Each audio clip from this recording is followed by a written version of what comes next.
في سنة 1966 شركة فيراري الإيطالية الغنية عن التعريف كانت بتمر بظروف اقتصادية سيئة جدا، والحالة كانت تعبانة يعني وقحط، ويعني الظروف بتاعتهم ما كانتش قد كده، فطرحوا الأسهم بتاعتهم في البورصة علشان خاطر شركة تانية تيجي تستحوذ عليها وتشتريها.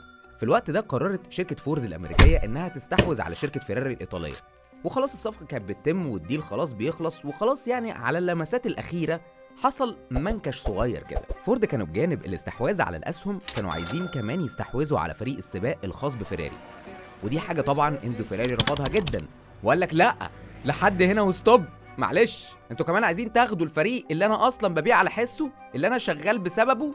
ودي حقيقة فعلا، فيراري كانت بتسوق لنفسها كل سنة عن طريق السباقات اللي بتدخلها، بيفرضوا عضلاتهم وبيبينوا قد ايه عربياتهم سريعة فخمة وكمان متينة. بعد رفض انزو فيراري للموضوع ده الصفقة كلها وقفت، وهنري فورد صاحب شركة فورد خد الامور بيرسونال، اللي هو يعني انت هتوقف البيعة كلها عشان خاطر فريق السباقات ده. وقام هنري فورد حالف ان هو ما يهنيهم على سباق تاني، وقال لك لا، مش بس فيراري اللي بتعرف تعمل عربيات سباق، احنا كمان بنعرف. هقول لك على حاجة العب وهكسب. I love this game. وبدأت واحدة من أشد وأحلى الرايفرليز اللي حصلت في تاريخ العربيات في واحدة من أكبر الأحداث في الوقت ده، وهو سباق لومان. وخليني أعرفك أصلاً على إيه هو سباق لومان. السباق متسمي على اسم المدينة نفسها.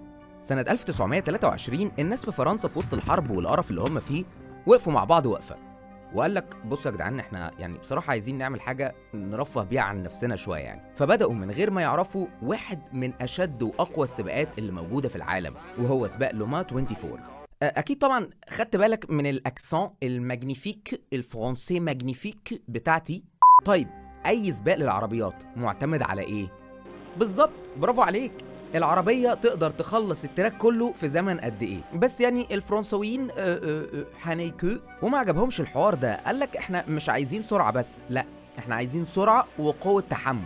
السباق بيمتد ل 24 ساعة بيتم فيهم قياس قوة تحمل العربيات المشاركة فيه، وطبعا مش محتاج اقول ان العربية اللي قوة تحملها اعلى بتبقى هي الكسبانة، هي وفريقها كمان.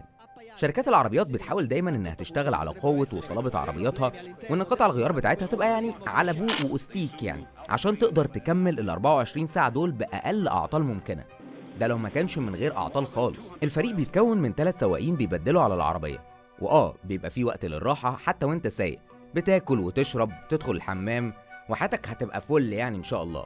لا طبعا السباق ده بيبتدي في نص شهر يونيو، ده بقى عشان خاطر يختاروا يوم ليله قصير.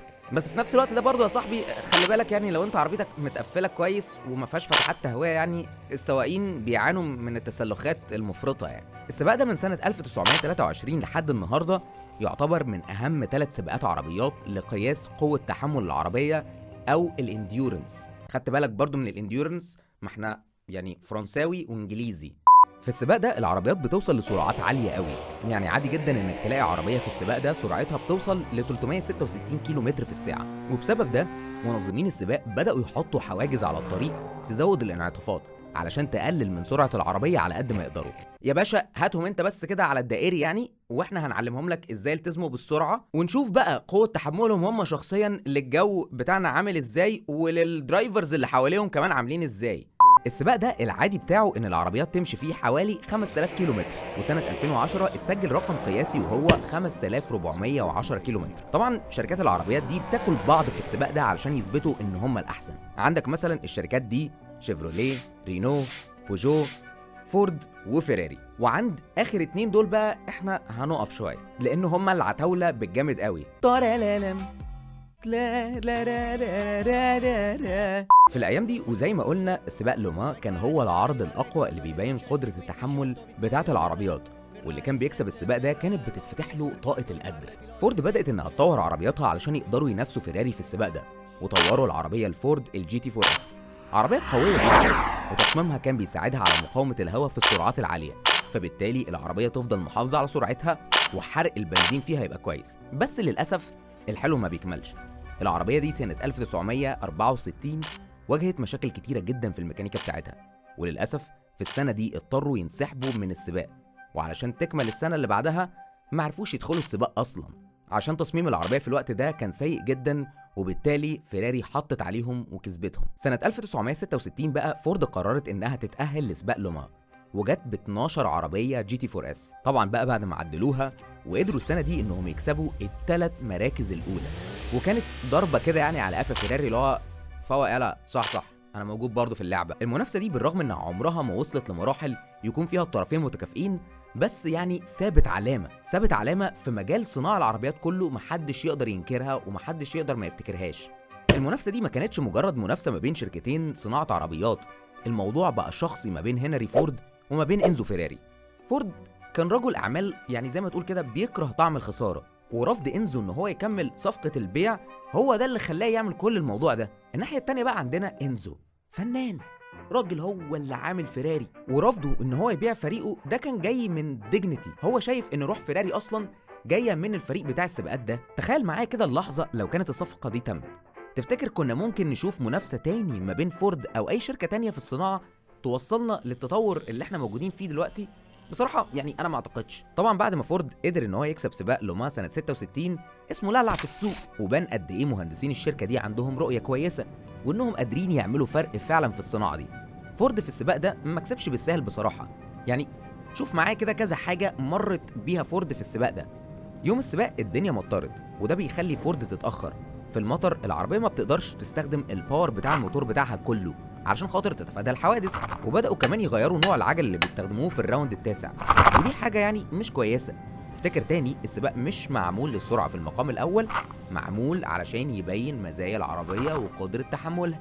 الناحية التانية بقى فيراري تصميم عربياتها انسيابي، وبيخلي العربية ثابتة جدا على الأرض حتى في المطر، فما بيأثرش عليهم بطريقة قوية زي ما بيأثر على عربيات فورد.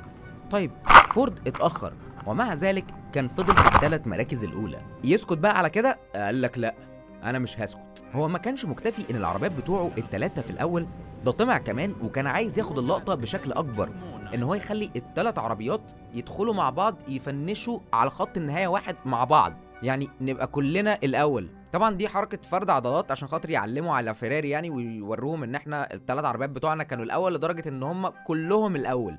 طيب ده حصل ازاي؟ في حاجه في سباق العربيات اسمها ديد هيت ستانت، دي معناها ان العربيات تقلل سرعتها وتبدا تمشي مع بعض. في خلال السباق لما الفكره دي جت لفريق فورد، كان في واحد اسمه ليو بيبي، ده الريسنج دايركتور بتاع الفريق، هو اللي اقترح الاقتراح ده. قال لكل السايقين ال3 عربيات خلاهم يعملوا الاستانت دي، وان هم يقللوا سرعتهم ويمشوا مع بعض علشان يعدوا خط النهايه في نفس الوقت، مع ان اتقالوا من المنظمين ان الفكره دي مستحيله جدا وصعب ان العربيات تحافظ على سرعتها والثبات على خط واحد. ما تنساش ان احنا بنتكلم سنه 1966، فيعني ما كانش في حاجه اسمها مثبت سرعه زي دلوقتي في العربيات. بس هو فضل مصمم على فكرته لانه شايف انها هتبقى اكبر اهانه لفيراري، وهتبين قد ايه بقى فورد فشيخه وحطت عليه. بالمناسبه بس عايز اقولك ان منظمين السباق كان عندهم حق فعلا، وفعلا العربيات ما قدرتش تعدي في نفس الوقت، بس يعني الفرق ما بينهم يعني كان اجزاء من الثانيه او ثواني، يعني حاجات لا تذكر. فهو يعني احنا نقدر نقول ان هو يعني تقريبا حقق شويه من اللي هو كان عايزه. طبعا فيراري عانوا جدا بسبب الخساره دي يعني، واسمهم اتهز شويه في السوق، وبسبب ده بدأ انهم يشتغلوا اكتر على تطوير عربياتهم علشان يرجعوا للمنافسه دي. خليني اقولك ان قبل فوز فورد بالسباق ده كان سوق العربيات الامريكاني يعني ملوش اي قيمه، معروف ان عربياتهم يعني مش قد كده، والسوق الاوروبي هو المسيطر. كل ده بدأ يتغير سنة 1966. طيب احنا كل ده بنتكلم على فورد، ما تيجي نشوف فيراري عمل ايه بقى في السباق ده. احنا قلنا ان فورد في سباق سنة 66 دخل ب 12 عربية، طبعا كان في مشاكل كتير في الفريق بتاعته، بس في النهاية قدروا ان هم يكسبوا. انزو فيراري بقى دخل السباق ده ب3 عربيات بس. استراتيجية فريق فيراري ان عربية من ال3 تكسر السرعة علشان تقدر تبين قد ايه العربية سريعة، وده حصل فعلا، وكمان عشان تقدر تقطع مسافات كبيرة. احنا اتفقنا ان سباق لوما مش بيتحسب بمين خلص قد ايه، بل ان العربية عملت كام كيلو. العربيتين الباقيين كانوا مهمتهم في السباق ان هم يعني يتلكعوا، ايوه يتلكعوا بجد، بمعنى انهم ما يوصلوش لسرعات عالية ويفضلوا موجودين في السباق على قد ما يقدروا علشان يبينوا قدرة تحمل العربية. برضه فريق فيراري مخليش من الخناقات والصراعات. في السباق ده واحد من السواقين خبط عربيته، والتاني ساب الفريق علشان خاطر يروح يشتغل مع شركة كوبر، واعتقد واضح يعني من الاسم ان شركة كوبر هي بتاعت ميني كوبر، العربية الجميلة اللذيذة اللي شكلها حلو دي. كل اللي حصل ده كان سبب في خسارة فيراري سباق سنة 66، مع ان في الحقيقة البي 3 بتاعتهم العربيات بتاعتهم كانت تضرب الجي تي 4 اس يعني بالشبشب، بس عشان فيراري اتغر يعني وما حسبهاش صح ووصل للنهايه السيئه اللي انت شفتها دي. الدراما دي كلها على فكره اتعملت فيلم اسمه فورد فيرسس فيراري، ده من بطوله كريستيان بيل ومات ديمون. ممكن تتفرج عليه عشان خاطر هيخليك تشوف تفاصيل اكتر. لو قعدنا نتكلم عليها هنحتاج حلقات اكتر من كده يعني. طيب تعالى نبعد عن السباق شويه وتفاصيله ونتكلم في تاثير الموضوع ده على الشركتين. هل فوز فورد سنه 1966 اثر على حجم مبيعاتهم بالمقارنه مع فيراري؟ في الحقيقه ما نقدرش نقول ويعني برضه ما نقدرش نقول لا. ازاي يعني؟ انا هقول لك يا عم واحده واحده. في سؤال في التسويق بيقول هل زياده الصرف في الاعلانات والدعايه تؤدي لزياده بيع المنتج؟ اجابه السؤال ده اختلف فيها ناس كتير جدا بصراحه. في منهم بيقول واخد مثال لطيف قوي الحقيقه.